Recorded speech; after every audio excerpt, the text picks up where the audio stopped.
Olá, seja muito bem-vindo ao podcast Só Essencial, um podcast da comunidade adventista Primeira Essência. E você é muito bem-vindo ao nosso episódio de hoje. Meu nome é Guilherme Lanz e eu estou aqui com dois convidados especiais. Na verdade, convidados não, são os nossos dois participantes aqui, vitalícios. Fernando, seja muito bem-vindo, meu amigo. Olá, pessoal. Olá, Guilherme. Muito bom estar com vocês aqui de novo. Muito bom estar com o Thiago também. E espero que a gente possa ter uma conversa bem agradável, bem edificadora hoje. Legal. Fala, Thiagão. Como é que estão as coisas, cara? Rapaz, tá tenso esse coronavírus aí, né, bicho? Mas nós estamos bem, estamos sobrevivendo aí por enquanto. Que continue assim, né? Continue tá assim. Mas que legal, cara. A gente tá vendo aí de 2 ou 3 podcasts aí, bem bacana de gravação, e a gente quer que você curta esse podcast também, que você participe conosco de alguma maneira, e que essas palavras, como o Fernando disse aqui, edifiquem você de alguma maneira. E hoje o nosso tema é sobre a essencialidade, já que o nosso podcast é só essencial, a gente falou semana passada da primeira essência. E a pergunta hoje, que a gente quer começar para quebrar o gelo, o que a gente vai fazer entre a gente, eu quero que você também se pergunte, ouvinte. Fernando e Thiago, quem quiser começar aí, o que é essencial para vocês? Para ir pelos dois aqui. O meu é essencial que o Fernando comece. Então vamos lá, o Thiago, como você viu já, você que participa com a gente, ele é nosso rebatedor, então ele passa a primeira para o Fernando. O que é essencial? Essa é uma pergunta bem complicada, né? Porque eu acho que a gente às vezes pode pensar em diversos desdobramentos daquilo que é assim, fundamental, essencial. E aí, quando a gente pensa nesses vários desdobramentos, a gente começa a divagar bastante, né? Então, por exemplo, a gente pode pensar no que é essencial em termos de saúde mental, no que é essencial em termos de saúde física, enfim. E aí a gente pode trabalhar isso de diversas formas. Eu acho que o que é essencial é aquilo que não pode faltar. Então, assim, o que você não pode retirar daquele sistema. Se nós estamos falando do ser humano, por exemplo, o que você não pode tirar do ser humano? Se nós estamos falando do mundo, o que você não pode tirar do mundo sem desembaraçar e destruir tudo, entendeu? Então, Thiago, o que você não pode tirar da sua vida? O que é essencial para você? Então, sim, só ainda tentando auxiliar nessa definição do que é essencial, eu vejo que é aquilo que te caracteriza, né? Aquilo que, se você perde isso, você perde o sentido, sabe? Daquilo que você não consegue mais definir algo. Por isso que a gente fala muitas vezes, quando a gente perde alguma característica, a gente perde a nossa essência, né? Isso. E é exatamente por isso, são coisas marcantes na nossa vida. Uhum. Agora, o que é essencial para mim, difícil quantificar, sabe? né? É difícil quantificar, porque de fato a gente pode ir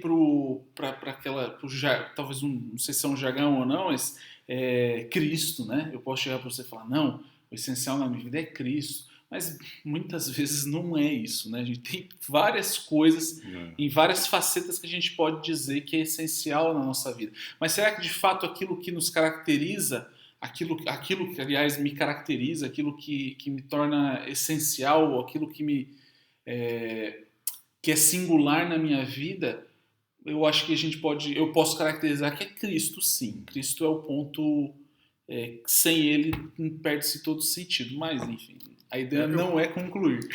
Eu concordo com o Thiago nesse ponto, né? Eu acho que a gente poderia até dizer assim que o que é essencial para mim, na minha vida? Eu sei o que deveria ser Cristo. Isso racionalmente, teologicamente, filosoficamente, a gente consegue chegar nesse ponto. Deveria ser Cristo. Agora, nesse momento, hoje, agora, eu ou você que está ouvindo a gente, nesse momento, hoje, o essencial da sua vida é Cristo. Aí pode ser que naquele momento, por questões diversas, como emoção, problemas, dificuldades, às vezes a gente ofusca isso um pouco, né? Então, e aí, a gente pode discutir isso, só esse ponto aí umas 3 horas, né? Mas eu acho que isso é um ponto interessante que o Thiago colocou. Então, deveria ser Cristo.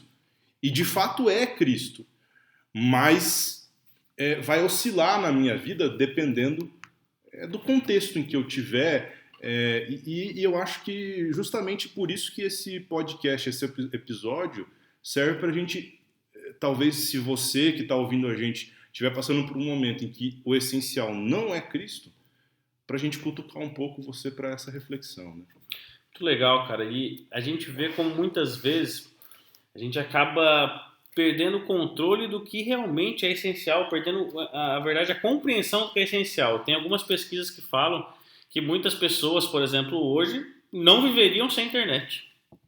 Sim. Ou seja, a internet seria essencial para a vida delas. Sim. Hoje, né? Energia elétrica é essencial. Uma água purificada, né? Uma água que nós consigamos ver. E por isso que, realmente, tem muitas vertentes da essencialidade, o que é, o que não é. E o que o Fernando trouxe é verdade, complementando o que o Thiago falou. Se a gente não entende qual que deve ser a nossa meta de essencialidade, o nosso perigo de cair em divagações do que não é essencial virar não só como essencial, como prioridade na nossa vida, é muito grande. Sim, é muito grande a gente começar a perder um pouquinho o controle disso. E o que eu peguei para a gente pensar e refletir hoje se encontra no livro de 1 Timóteo 6,8, que Paulo diz assim: tendo sustento e com o que nos vestir, estejamos contentes. Paulo, então, ele traz duas coisas ali que seriam essenciais: ter o que comer e ter o que vestir. Vocês têm o que comer e o que vestir? Sim. Ainda. E assim, né? Eu, pelo jeito, assim, quem me vê fisicamente vê que eu tenho muito o que comer e o que vestir também a gente está segurando por enquanto, né? Aqui, né? Todos nós. Mas o que o Paulo quis dizer com isso? O que vocês acham que foi não só o contexto, mas por que ele quis mostrar essa essencialidade para a gente? O que eu tenho que trazer para a minha vida e para que todo mundo está ouvindo com isso? Eu acho que Paulo, ele dá uma incomodada boa aqui, né? E se a gente compreender o contexto de Paulo, quando ele fala isso, né? Um homem que passou por diversas necessidades diferentes, né? Por diversos problemas. Tudo isso buscando justamente o que nós estamos tentando trazer aqui, né, que é priorizando a Cristo na vida dele. Ele passou por diversas dificuldades, diversas necessidades, falta de diversas coisas, inclusive de saúde, né, física. A gente se sente incomodado com isso, né? É como se ele estivesse realmente cutucando a gente. Bom, se a gente tiver o que comer e com o que nos vestir, nós devemos estar contentes, ou seja, a gente não pode estar reclamando. É duro. Se a gente continua um pouco os versos, a gente consegue visualizar um pouco mais do que ele está falando, né? O verso 10, por exemplo, ele vem falando assim, porque o amor do dinheiro é a raiz de todos os males, né? Claro que não dá para generalizar que tudo vem por causa do dinheiro, porém, no contexto aqui, ele está querendo passar para trazer um dos pontos, tá, do que o texto está trazendo, de fato, o que é importante, né, do que é essencial nesse momento aqui. Ou seja, eles estão em crescimento, tá? O ministério, podemos dizer assim, está crescendo, pessoas estão entrando, sabe? O que de fato era importante para eles aqui. E aí Paulo vem e fala assim, olha, você tendo o que comer e vestir, meu amigo, sabe? Ter graças a Deus. Esteja satisfeito. Porque tem gente que não está tendo o que comer e vestir. Cara, isso por uma época que a gente está passando hoje, eu acho que a gente tem toda a oportunidade de viver isso, né?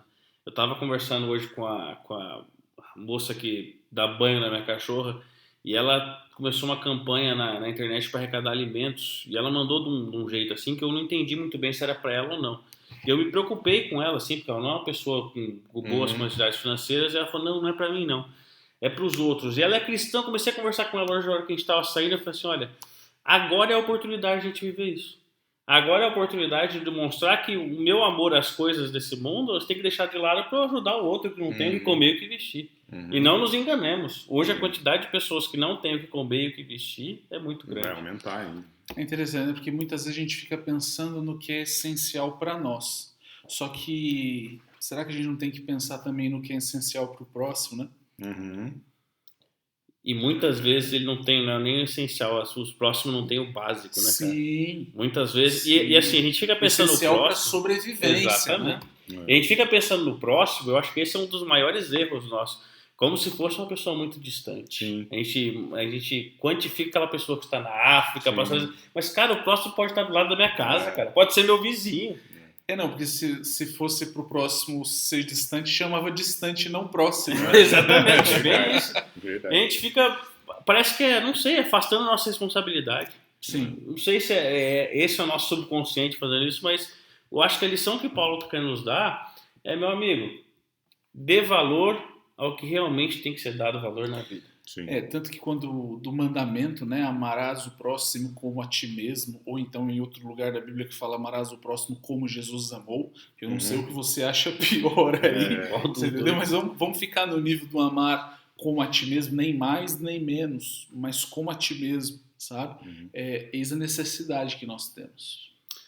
E amar o próximo como a ti mesmo é entender que o outro tem que ter a mesma coisa que você pelo teu interesse. Se eu quero ter aquilo, eu quero entender que eu tenho que amar outra pessoa daquele jeito, que eu tenho que ter vontade de ele ter a mesma coisa. E a gente não vê isso.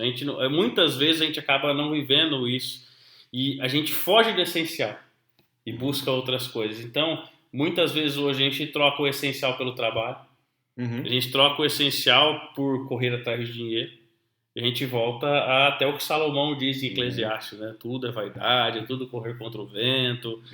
Então, a gente fica buscando a essencialidade. Eu acho que esse texto de Paulo traz um pouquinho a gente para essa reflexão. Ouvinte, o que é essencial para você? Paulo diz que se a gente tem o que comer e o que vestir, a gente tinha que estar muito feliz e levantando as mãos para os céus. E quando eu vejo essa passagem de Paulo, eu me lembro de uma frase de Cristo no Sermão da Montanha, quando ele disse que nós não devemos andar ansiosos pela vida quanto ao que nós havemos de comer, beber ou vestir. Porque a vida é muito mais do que isso, e Deus fala, né, que as aves do céu, para nós admirarmos as aves do céu, que não plantam, não semeiam, e mesmo assim Deus dá o sustento para elas. Os lírios do campo, nem Salomão, em sua riqueza, foi tão bem vestido como os lírios são. Então, o que eu fico pensando ainda, o mais louco de tudo isso é o essencial, segundo Paulo, assim, é lógico, não é só comer ou vestir, mas é viver para Cristo. Mas ele diz o seguinte, comer e vestir é o essencial. E Cristo fala, eu te dou isso. Você não precisa nem correr atrás disso. Comer, fica tranquilo.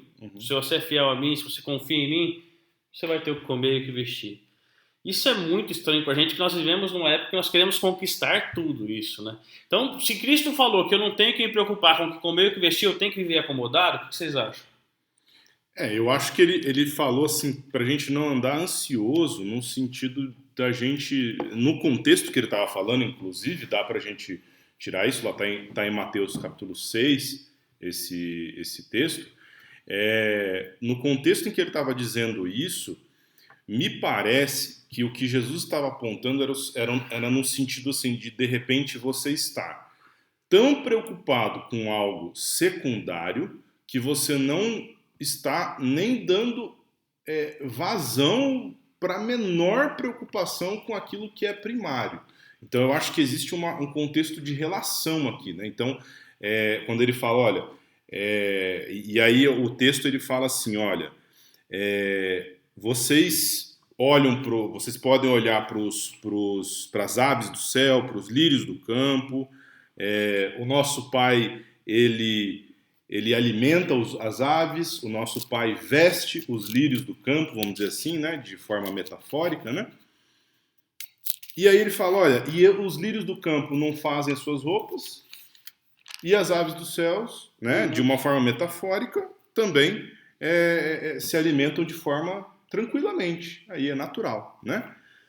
Bom, o que isso traz para mim? Isso traz para mim o seguinte, que às vezes a gente fica numa correria ou num foco tão angustiado, tão preocupado, tão, vamos dizer assim, limitado para algumas coisas, como, por exemplo, o próprio dinheiro ou algum tipo de status. Isso pode ser até um status de relacionamento, pode ser um status social, pode ser um status acadêmico, enfim. A gente fica preocupado em adquirir aquele status ou adquirir dinheiro ou, enfim, qualquer coisa que você possa imaginar, e você perde de vista aquilo que todos nós deveríamos ter como prioridade, que é o reino dos céus, que é o reino de Deus. Então, e isso, justamente eu acho que o que Jesus estava querendo colocar vamos colocar essas coisas então em perspectiva de novo. O que é primário? O que é mais importante? O que é mais urgente, inclusive? O que é de fato essencial? Porque se você não se preocupar com o reino dos céus, aí a gente vai lá para Eclesiastes, Salomão diz que todo o resto é vaidade, é ilusão, não faz sentido, né? Tem alguns pontos que eu paro para refletir, sabe? Nós estamos falando aqui, por exemplo, do alimento, falamos dos pássaros. Paulo mesmo virou e falou para nós, falou assim, olha, tendo o que comer, o que vestir, estejam satisfeitos. E eu concordo. Porém, quantas vezes nós já vimos pessoas que aparentemente nós não somos Deus, né? Nós não conseguimos olhar o coração, mas são tementes a Deus na história como um todo e passaram fome e passaram necessidade. A Bíblia é repleta de profetas que tiveram esse tipo de dificuldade, patriarcas tiveram dificuldade de necessidade, entendeu? Do alimento. Então, será que isso não é o essencial? Né? De fato, não é. Né? Porque assim, mesmo que você não tenha o que comer, mesmo que você não tenha o que vestir, lembre-se, isso não é o principal, sabe? E Deus está falando assim, olha, se essa é a sua preocupação, eu te dou isso daí.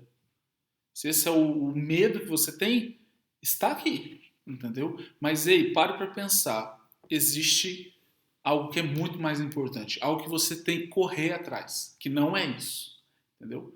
Você não tem que ficar preocupado com isso. O Cristo mesmo, quando chamou Pedrão lá, entendeu? O que ele fez? Encheu de peixe, entendeu? Quando Pedro e os seus amigos largaram mão, voltaram a pescar, o que Deus fez? Encheu de peixe novamente. Ei, queridos, se o problema é esse, tá aqui, ó. Tá aqui o sustento para vocês. E Pedro não passou necessidades? Não é isso que Atos nos indica, entendeu? O povo de Deus, os cristãos não passaram necessidade. Não é nada disso que está dizendo ali. O próprio Paulo mesmo, nas suas cartas, deixa bem claro que a sua missão, né, o seu trabalho tinha que ser dividido com afazeres para que ele tivesse o pão, para que ele tivesse vestimentas, entendeu? Então, assim, é porque isso não tem que ter o peso de prioridade que algumas pessoas querem que tenha. Cara, o Fernando deu um spoiler do nosso pensamento final e o Thiago ali arredondou.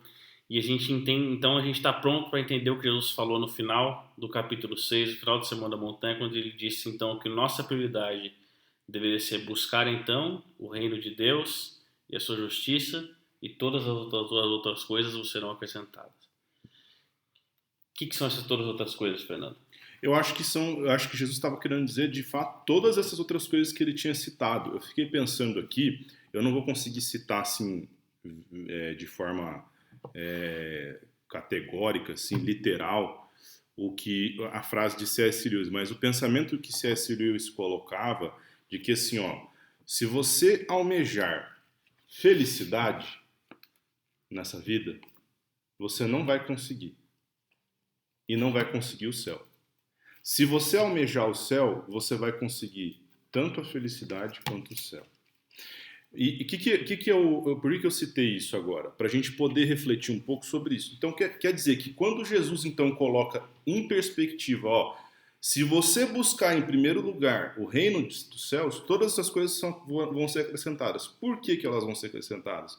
Porque você não vai deixar de trabalhar, você não vai deixar de estudar, você não vai deixar de buscar ter bons relacionamentos com as pessoas, você não vai deixar de fazer nada dessas coisas. Você vai continuar fazendo essas coisas, mas com essa perspectiva nova e de prioridade. Ou seja, eu vou trabalhar, eu vou para o meu trabalho, para o meu emprego, porque eu quero dar glória a Deus através do meu trabalho. Eu vou buscar uma carreira acadêmica, ou estudar, ou fazer uma boa faculdade, seja lá o que for, porque eu quero dar glória a Deus com essa parte acadêmica. Eu vou ter bons relacionamentos, escolher um bom parceiro, uma boa parceira para me casar, ter filhos, porque através desse relacionamento, dessa família, eu quero dar glórias a Deus, eu quero alcançar o reino dos céus, enfim. Eu acho que colocar isso em perspectiva, quando Jesus coloca em perspectiva, você não perde o restante das coisas. Não, pelo contrário, você de fato ganha as outras coisas, mas agora elas têm um sentido eterno. Porque se eu faço algo agora pensando no reino dos céus, isso vai durar a eternidade.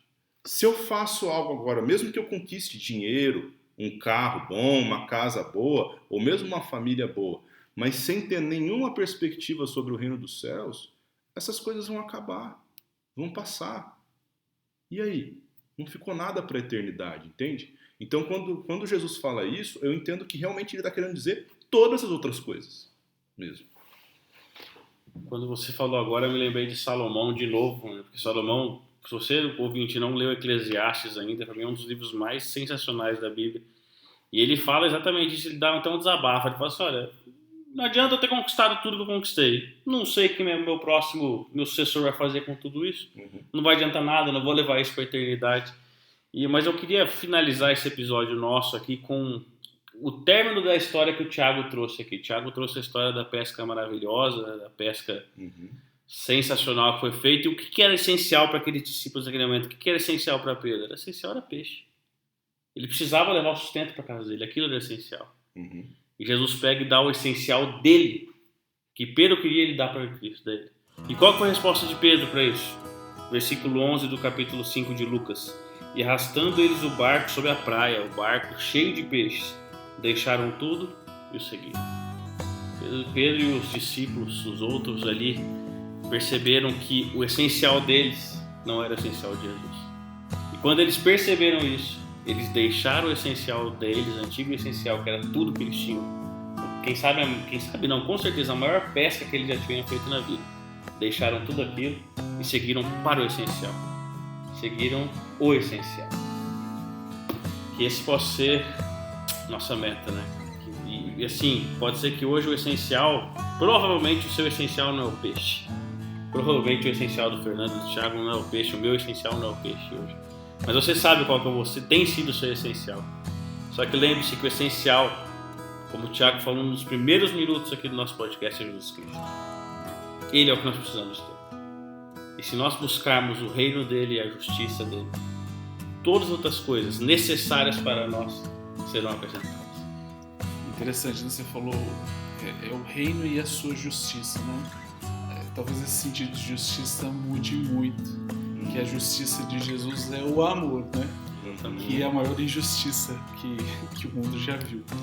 Vamos buscar essa justiça, esse amor. Jesus, ele veio ao mundo. A gente tem que fazer um outro episódio sobre isso, só sobre falar sobre a justiça de Deus.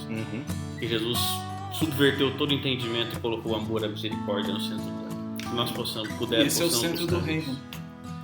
O centro do reino, o centro de Deus é a misericórdia. Querido ouvinte, que você possa ter proveito nessas discussões que a gente teve agora, né, nesses momentos que nós passamos juntos aqui, que você possa buscar o reino, que você possa buscar a Deus, que o centro, a sua sinceridade seja Jesus Cristo.